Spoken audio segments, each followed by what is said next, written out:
Okay, so I'm going to try to describe the unit planning template. This is one that I've used before for previous designs. So this template here, basic backward design, I want to figure out what my content mastery objective is, and so once I know what it is based on the standard that I'm trying to measure, I will oftentimes craft a driving question. So if I'm in my previous unit, current unit, next unit, this is just where it falls in my curriculum for pacing and planning. But whatever my unit may be, say if it's westward expansion, I'm going to have an essential learning goal or multiple essential learning goals that I'm trying to assess. But in order to do an essential learning goal, oftentimes they need to be broken down into key components, and so that's where I use the essential questions. So I might use a sheet like this in order to design the basic outline of the unit, of course, after I've figured out how it is I want to measure my objective. Now, that being said, let's go ahead and take a look here how that connects with one of my other planning sheets. I have two different planning sheets here. They basically tell the same story. This one runs vertically, and then my other one runs horizontally. Here it is.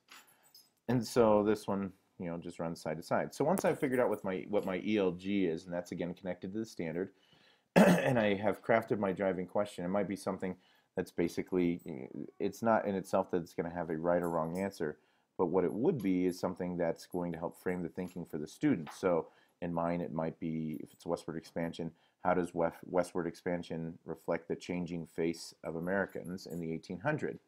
So my essential learning goals, or my essential learning goal in this case, might be something as simple as students are able to use mapping tools. Now, in order to do that, there's a couple of essential questions that I'm going to have to know. Say, for example, do the students know the components of a map? Can students recreate maps? Can students look at historical maps? And so those might be the essential questions that I'm trying to measure. With each of those essential questions, they oftentimes break down into some of the basic skills or the foundational knowledge that a student would have to know, and those usually fall in the range of ACOSTA levels 1. So those are your basic identify, low-level thinking kinds of questions. So my initial thought was, if I put together my foundational knowledge skills and then decide what that assessment is and how I want to measure students' ability to do that, I can have set up a remediation or multiple remediations, and I would just use this chart not to outline every single detail of every single day or every step of a lesson. This is just kind of like placeholders, so I can think, I know I have an assessment here, what's it going to look like? And then if a student can't be successful here, how do I then remediate for it? This is still staying in that range of COSTAS 1. Now, once a student passes the assessment, they might get put into one of three pathways. I could just choose to use two pathways, maybe a pass-fail model. And students would continue down a pathway, which would be the activities, which are again connected back to this ELG and its essential questions. So pathway 1 might just be a couple of activities in order to have students be able to, again, if I was using, instead of mapping tools, it might be the applying the knowledge they have of mapping tools in order to recreate a map of their own. And so then after they've done that, there's a variety of different things that my students might be doing in this path, and for each one I need a checkpoint. So the checkpoints are just outlined here. Again, these boxes are just placeholders. So from these checkpoints, again, I should be able to gauge whether or not a student is being successful in their pathway, and these would be repeatable, or these might be something that I'm allowed to check in with the student in order to plan any additional remediations they might need along the way.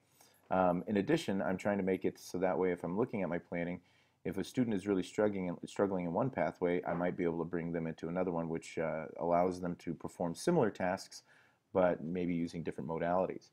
And again, for each pathway, there's the checkpoints that I'm trying to outline, connecting to the activities that I've already designed. So in this model, again, the end goal is to get to the content mastery objective. So whatever the summative assessment is, again, this one, these checkpoints being formative, this one being formative.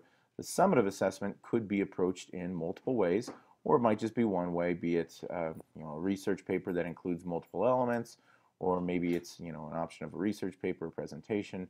It could even just be an interview with me, depending on what kind of offerings I can give students based on, again, what I feel best demonstrates mastery.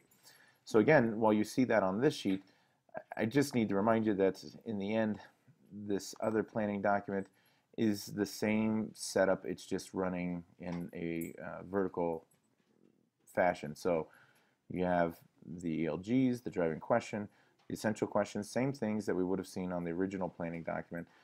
Foundational skills, it's just running straight down. You go into the assessment and then the remediation. And I'm still trying to keep these in the Costos Level 1 because, again, once I know that they have the foundational skills, those basic things that they have to be able to apply, then I can start getting them to Costo Levels 2. And then my Costos Level 3 is that content mastery objective. Usually it's something that's going to help them answer the driving question. And I mean answer the driving question, either directly or indirectly. But again, if my mastery objective, connects to it, there might be multiple ways they do it. So originally I used the example of how does westward expansion show the changing face of American society in the 1800s. They might be taking it from the perspective of Native Americans or from people living in ceded Mexican lands, or they could be looking at it as a pioneer. But as long as they can take those perspectives, again, that might answer the driving question.